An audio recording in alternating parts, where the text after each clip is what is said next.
Hi, good morning. This is Deepak, and how are you? I'm still in New York, although getting ready to go to Nashville for a day and then off to Europe. And my trip starts with Rimini, Italy, London, Paris, Basel, Prague, and I at the moment can't recall what else, but it's a long trip where I'll be talking about everything from the future of well-being to the soul of leadership to the fundamental nature of reality in the universe, cosmic consciousness, etc.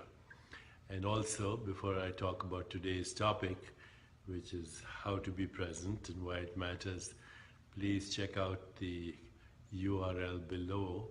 Somebody said Zurich, no, but Basel. So, if you're in Zurich, you can come to Basel.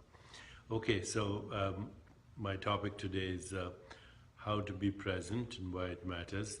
But before that, please check out the URL below, which is about our scientists and sages, or should I say Sages and Scientists Conference in California from September 9th through 11th of this coming September 2016 at the Beverly Wilshire in Los Angeles.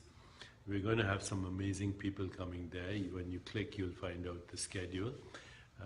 People who are experts in cosmology, astrophysics, fundamental reality, consciousness, but also some philosophers, some great musicians and artists, and some great thought leaders of our time. And we'll be discussing everything from the moment of the Big Bang to now. That is possible, that is important. Okay, so I hope to see you at the Beverly Wilshire, September 9th through 11th, 2016, for this amazing conference, Sages and Scientists, and the URL is right there for you to check out. Okay, so today I want to talk to you about a very important topic, and that is how to be present and why it's important, why does it matter. Well, for one thing, the present moment is all that exists. It's the fullness of the present moment that exposes you to the unique nature of every experience. The present moment is the moment, as Schrödinger said, that never ends. But it is also your window, your corridor, your transformational vortex to a timeless reality, the source field of all experience, and therefore the source field of the universe. It is frequently referred to as the deep now, in which the whole universe is arising and subsiding right now. And when you are in the present moment, then you are in the presence of presence. I'll repeat that. You are in the presence of presence, which is being. And that is your essential nature, and that is my essential nature. And that is the essential nature of the entire universe. In the present moment is the source field in which sensations, images, feelings, and thoughts are arising as the experience of the mind, as the experience of the body, as the experience of the total universe. And this is the moment that never ends. So when you're in this moment, you have complete and total fulfillment in the deep now. If you're living in the past, if you're living in the future, then you're living in imagination. And the past is full of regrets frequently, although good memories too. The future is not here and is full of anticipation, sometimes of worry and anxiety, sometimes of vision. But these are mental states. The spiritual state is always presence. And when you say presence, it is the awareness in which mind, body, and universe are experienced. Therefore, presence is synonymous with spirit. Your spirit is always present, whether you pay attention to it or not. And that spirit, that presence, is our essential being.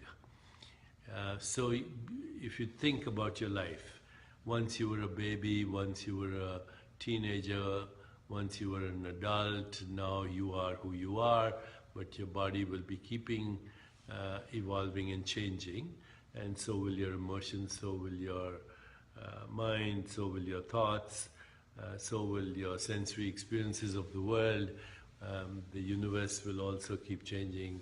Every moment is unique and full in itself, but even as the moment is held on to, it can't be held on to in a way, because the future tumbles into the present and soon disappears into the past, even as you exist in the moment. And that moment is the presence of spirit, timeless being. Your body, mind, and experiences have changed since you were born, but all that change has occurred in timeless being. You have a sense of being you, no matter what the situation, no matter what the circumstance, no matter what the condition of the body, no matter what the age of the body, no matter what the emotions are, no matter what the thoughts are, no matter what the anxieties are, you have a sense of being you. So there's a being that you know is you, that was there, that is now, that will always be there. Many people ask me, oh, well, if this is true, then why don't I remember, say, a past life or whatever? And the answer is, do you remember what happened at 10:35 a.m. 3 days ago or 3 weeks ago on a Tuesday? You don't. You don't want to clutter up your mind. And yet when you are present now and open yourself to the fullness experience now, you will not only feel joyfulness and aliveness, but you will also be open to possibility, because the present moment is full of possibilities. You will be open to creativity, because the present moment, being full of possibilities, is full of creativity. You would always be open to surrendering to the uncertainty that existence is. It is in the presence of uncertainty that we experience creativity. If everything is certain, then it's an algorithm, there's no creativity at all. And also you'll realize that the most powerful intentions occur from the presence of now. And now is not a location in space-time, it's a state of simply being, simply being. So in the present moment, all possibilities. In the present moment, infinite creativity. In the present moment, surrender to uncertainty. In the present moment, the power of intention, the full organizing power of intention, where intention orchestrates its own fulfillment. And in the present moment, what we call non-local correlation or synchronicity, where everything is inseparably one with all that exists. And this is what people call good luck, or being at the right place at the right time, or spontaneous fulfillment of desire, or God is taking care of me, or what we call the state of grace. So grace, synchronicity, creativity, all possibilities, power of intention, surrender to uncertainty, and in that, the uniqueness of every moment as a moment of joy and love and connectivity and compassion and empathy and equanimity all at the same time. And the Platonic truths of goodness, beauty, harmony, evolution, and evolution being a never-ending horizon, because we are actually an awareness on a cosmic journey through space and time. The space and time are experienced in simply being, in now, in the deep now, this very moment. This is the value of the present moment, and this is the value of presence. So people say, how? Well, let's go over all the ways you can be in the present moment. You might just take a few deep breaths right now. Be observing your breath. And as you're observing your breath, maybe you can, for a few seconds, close your eyes. Observing your breath, close your eyes. And now open your eyes and put your attention in any object and see it as if for the first time. So I'm doing it right now. I'm closing my eyes, observing my breath. Open my eyes, my glance falls at this cup, and I look at it as if for the first time. And I am in the deep now. By the way, this sutra comes from the Shiva Sutras, where Lord Shiva is instructing Shakti, the goddess of the universe, and he tells her, can you take a moment to step out of the river of memory and conditioning and look at the world as if for the first time. Okay, so look at that little shaman in the back where I'm pointing my finger. Look at it as if for the first time. Did you notice it before? Or you're noticing it now? I'm moving my head, and now look at the goddess Lakshmi, the goddess of abundance, where I'm pointing, as if for the first time. And you are in the deep now. So once in a while, you can stop whatever you're doing. You don't even have to close your eyes. You can blink, be aware of your breath, and look at any object as if for the first time.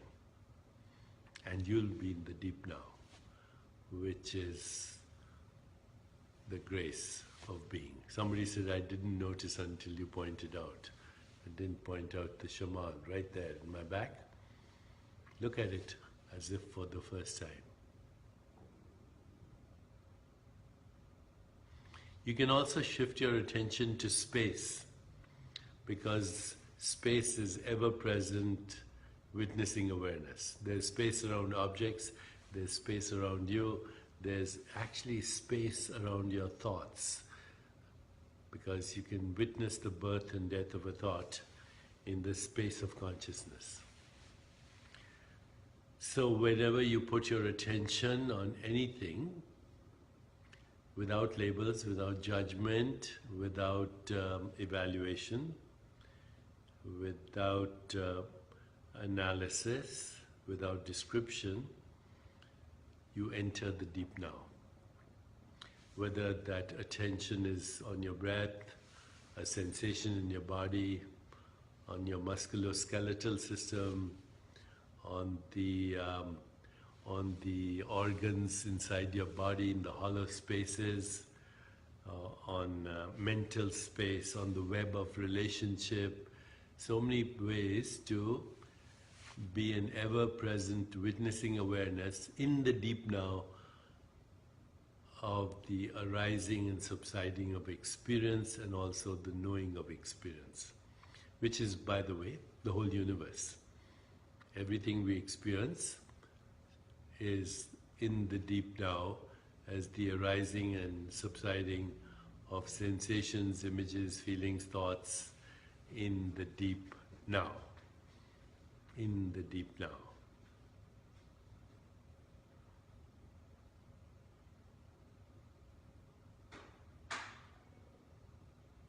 In the deep now, just now. Now. Now. Now. And the now never ends. people are asking, a lot of you are asking, are animals in the deep now? Yes, they are. And that is, in a sense, the state of grace for them. But animals do not have self-awareness in the deep now, which is something we have. The ability to be aware of being aware, the ability to be conscious of being conscious. That's why we are the creators. And that's why also we torment ourselves, worrying about death, old age, infirmity, etc. That's a price to be paid for self-awareness and imagination as well, and knowing that our time as form and phenomenon is always impermanent. But impermanence is actually a window to deep now, because nothing lasts even for a moment. So impermanence in time is also what is called the non-self nature of any object in existence, because that's all part of the scenery. You're also, your body is part of the scenery, your mind is part of the scenery, the universe is part of the scenery. You're not the scenery, you're the seer in the midst of the scenery. And once you're grounded in being, which is the seer in the midst of the scenery, then you will also experience timeless being. And in that timeless being is loss of the fear of death, is transcendence, is unity consciousness, and is extreme joy. Joy for no reason. Happiness for a reason is a form of misery, because it can always be taken away from you. But happiness for no reason is timeless being, and it can never, ever be taken away from you. Jacob Sabat says, Deepak is never ever grounded. Okay, Jacob, if you say so, that's totally fine. Okay, let's see what else. Any comments coming from elsewhere, comments coming from all over the world, and most of them are reinforcing what has been said. Some people disagree, and that is how it should be. I've noticed red is a good color.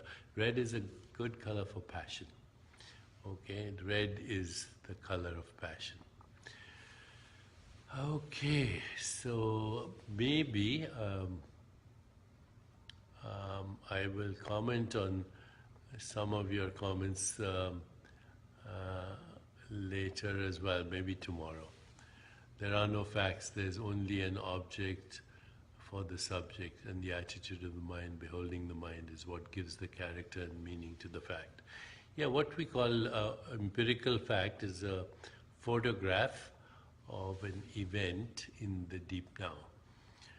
But empirical facts do help us do science and create technology and all of that, so it's great. The sound of music is in between the notes, yes, and the meaning of everything that is said is in between the words. That's the mystery of the gap, which is in the deep now. Okay, my friends, till tomorrow, goodbye. Take care, keep your feet on the ground, and keep reaching for the stars.